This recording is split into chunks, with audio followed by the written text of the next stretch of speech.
Hello, everyone, and welcome to the Bedpost Podcast. I'm your host, as always, Erin Pym. Here at the podcast, what I like to do is bring guests and performers and presenters from my stage show Bedpost that I do here in Toronto into the studio to have a more in-depth conversation about sex and sexuality with me. And this week, actually, this is a lovely person that I just got introduced to lately because they attended a Bedpost stage show. So they didn't exactly perform there, but I will in the future. Yeah, but they will in the future. So please welcome to the mic a very special guest I'm super, super excited about. Board certified sexologist Temin. Hello, everybody. I'm so excited to be here, and I hope I get to come back. Oh, come I like puns. I'm a sex geek. Out of everything, this is how I got started. I'm a sex geek. I love sex. I love talking about intimacy and connection and living it, and yeah. So. Amazing. Yeah. That was going to be kind of a lead-in question. How did you, before we even get into kind of what a sexologist is and what you do and things like that, like where did this interest become piqued with you and send you off on this kind of journey, sexy journey? So if I have to be completely honest, I am a Mexican Jewish person, which is not very common. I was born and raised in Mexico by a fairly conservative, they don't think they're conservative, but I think they're conservative, traditional Jewish Mexican family. And so I grew up with a lot of shame and taboos in a very sheltered environment. And my family was very serious, very entrepreneur-like, very business-oriented. And when I was 7 years old, we were around the Shabbat table, so Friday night dinner at my grandma's. All the adults are serious until dessert time comes. And when they're eating dessert, all the children are gone, but I was a geek, so I stayed in the adults' table, and they started laughing. And I rarely saw the adults laughing. So I asked my great-grandma, what's going on? And being as a cool lady she was, she just said, we're saying sex jokes.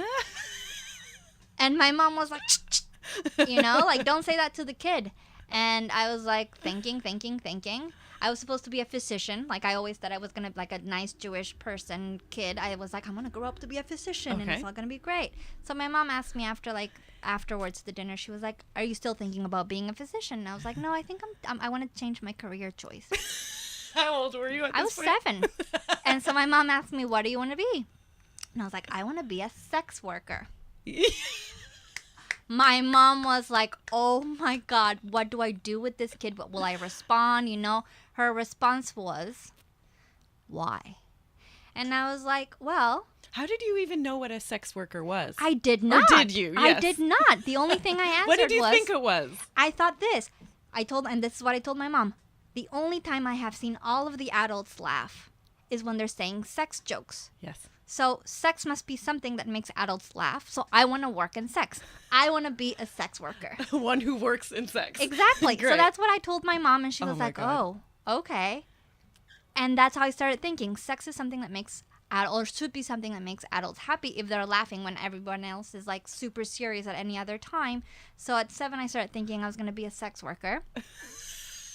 And then when I grew up, I ended up going to university and doing anthropology with a specialization in sexual studies, so sexual anthropologist. Oh, wow. Because I liked seeing how humans connect and what makes them desire and intimacy and vulnerability and really sexy stuff around cultures.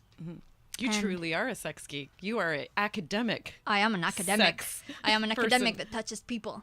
And so that's how it all began. Like I really wanted to make people happy, and I always say that whatever I do, I'm on a pleasure revolution to change the world one orgasm at a time. Yes. Yeah. Oh, baby. Oh, my. And something we didn't mention also, you are the founder of Sexplore. Oh, yeah. Sexplore is an organization. Yes. That I founded a couple of years ago already. Yes. After I finished sexual anthropology, I decided that I wanted to do human rights. Because I've always been an activist that way. So I went to the United Nations University to study a master's in gender and peace building, so gender and sexuality studies, etc.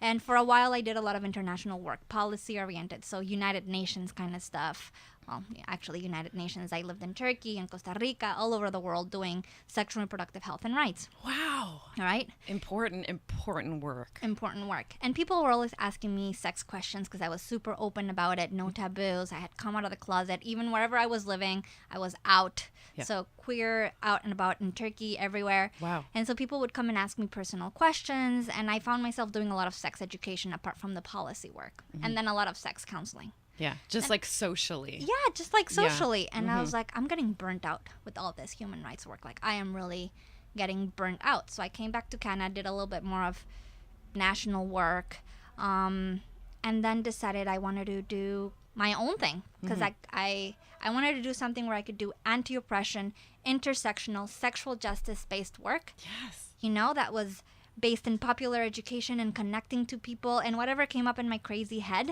you know, that I could come up with and do. You could do it. That I could do it. That I wouldn't have a boss telling me, no, this is not good or isn't kosher or you should do it this way or be more proper. And I was like, I want to do it my way. So I got certified as a sexologist by the American College of Sexologists. Had to present like my framework, what I wanted to do. How difficult is it to become a sexologist? Now it's quite hard. Like now they've put up a lot of barriers in terms of like what education you do have, how many hours of like counseling work, et cetera, et cetera. Yeah. Before it was a little bit easier. It's still, there's a lot of barriers. So if we think about it in an anti-oppression way, like intersectionality, a lot of marginalized folks who don't have access or privilege are not able to do it. Yes. You know?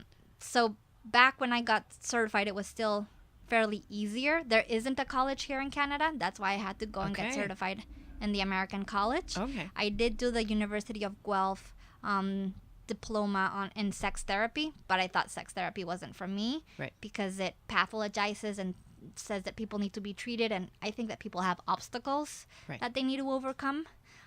That's a kind of something's not wrong with them. No, it's just like there's an obstacle. They just have They're their not things like everybody has their things. Yeah. And so the clinical work that I do, because I do have a part of the things I do is a clinical practice, is coming from a sexological clinical practice where I don't pathologize people. I don't treat them. I guide them and support them. Right. So after I got certified, I was like, okay, so now I get to do whatever I want. Yeah. And that's how Sexplore was born. Amazing. So, and you do so many things. Like, you gave me the link just for your website, and I'm like, just give me an idea of like some talking points, some things we could chat about tomorrow. And you send me your website, and you do so many things. I told you I didn't want a boss. I was like, whatever my crazy head comes up with, I'm like, okay, this is what I'm going to do, and this is how I'm going to do it. So tell me, because I'm sure people, when they hear sexologist, they don't even know what that is and what that person might do. So tell me the things that all the different kinds of things that you do as a board certified sexologist today. So I do a lot of sexual education workshops, which can be seminar, lecture style things. Yeah. To whom? To whomever, like whoever wants to have sex or not have sex, right? All the different topics that we can talk about. And it doesn't only have to be about, so people think that I only concentrate on like squirting or oral sex and I do lovely those things, you know, like sex positions and all that. And I do. and I do. But I also talk about shame and guilt and taboos and grief and mental health. So all the intersections of sex and sexuality that it's might everything. not. It's everything. The experience is so layered and so varied. It's so human. Yeah. That's it. It's so human. There is so much of us that is sex and sexuality. It's like when I was studying anthropology and I wanted to find sex rituals. Because of the taboo and the shame, they're not going to be sex rituals. But if you think about it and you think fertility and you look for fertility rituals, then there's tons. Then you're going to find a lot of sex rituals in different cultures, right? So I started thinking that way, like sex is about everything.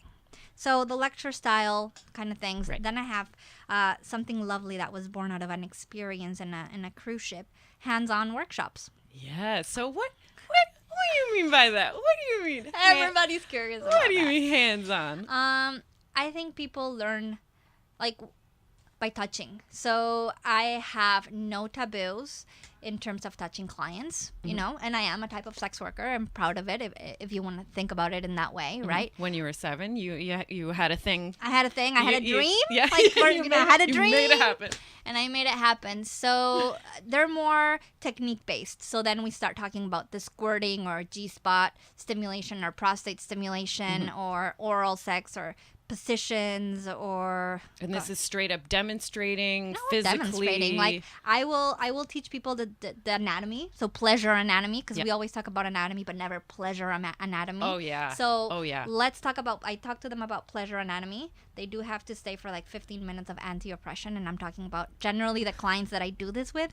They're from the Bible Belt in the U.S. Oh wow. You know, very privileged people, and I talk about anti-oppression in a way, and they're like, okay, we're gonna stay for 10-15 minutes for this. And when does the hands-on portion start? Exactly, right? But it's fine. And then I teach them the techniques, or the techniques is better how to use our bodies, because there isn't the butterfly technique or this technique. It's about mouth anatomy and hand anatomy and pleasure anatomy. Yeah, because even saying, I'll teach you, you know, the techniques, it's like every body is different. And one technique for sure is not going to apply to tons of different people. One size doesn't fit all. We all have different erogenous areas, right? The way that we touch is different. So if you touch with the tips of your fingers, it's different than touching with the palm. It's about creating sensations. Basically, the technique is about learning how to create different sensations with our bodies to give pleasure or receive pleasure to somebody else. Wow. So once I get down on that, then they each go to their stations, which is mattresses, right? This is all set up. Which is a bunch of beds. Because it's usually lifestyle or swinger events. So it's then by lifestyle you mean swingers. Yeah, by lifestyle I mean swinger. So they have their mattresses up in the playroom. That's where I do my workshop. And then so this might be like a swingers convention or something that you'd go to a cruise. Teach at, or a cruise. Or here at Oasis, I've done it. Yeah, right, great. Right, so like people go to their mattresses. I usually have 6 to 10 couples, and then they get naked and they practice it. It's hands-on. They practice on each other, and then the sexologist goes from bed to bed. You know, just being like, Well, not only I am fully dressed, but I have my non-latex gloves and really good lubricant. And so I'm like, okay, so what questions do you have? And they're like, well, we don't have any questions. I'm like, okay, so let me, was he able, because it's usually heterosexual couples. I have had queer couples, but usually in these places it's heterosexual couples. Right, so in a swingers space, place. Usually, yeah. So I usually, let's say it's squirting, for an example. I ask her, was he able to find your G-spot? And she's like, oh, I'm not sure. So I'm like, consent always. I teach them about consent. I make them sign waiver and consent forms saying that they're okay with my clinical educational touch, just to be safe. And ongoing consent. I'm sure always. The conversation is always ongoing. Midway. That's the educational moment. So I'm like, can I touch you? Yeah. And then I ask the spouse, are you okay if I touch her? You know, because like it has to be. And so if they both say yes, I'm like, okay. So I tell her what's going on. I tell her I'm gonna touch her. I start touching her, and then I penetrate to find her G-spot. Yeah. You know, I find it, and she's like, oh, that feels different. She's like, oh, there you go. Yeah, there you go. The thing.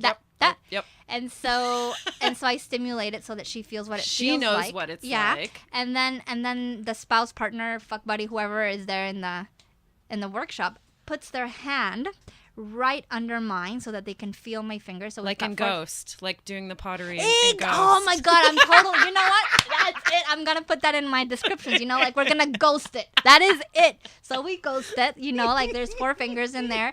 And he's like, oh my God. And I'm like, trigger it more. And I'm like, no, you're halfway where you have to be. And so like they trigger, they close. I always tell them to close their eyes because you can feel better. It's about no eyes in the face, but eyes in the fingers as soon as you close them.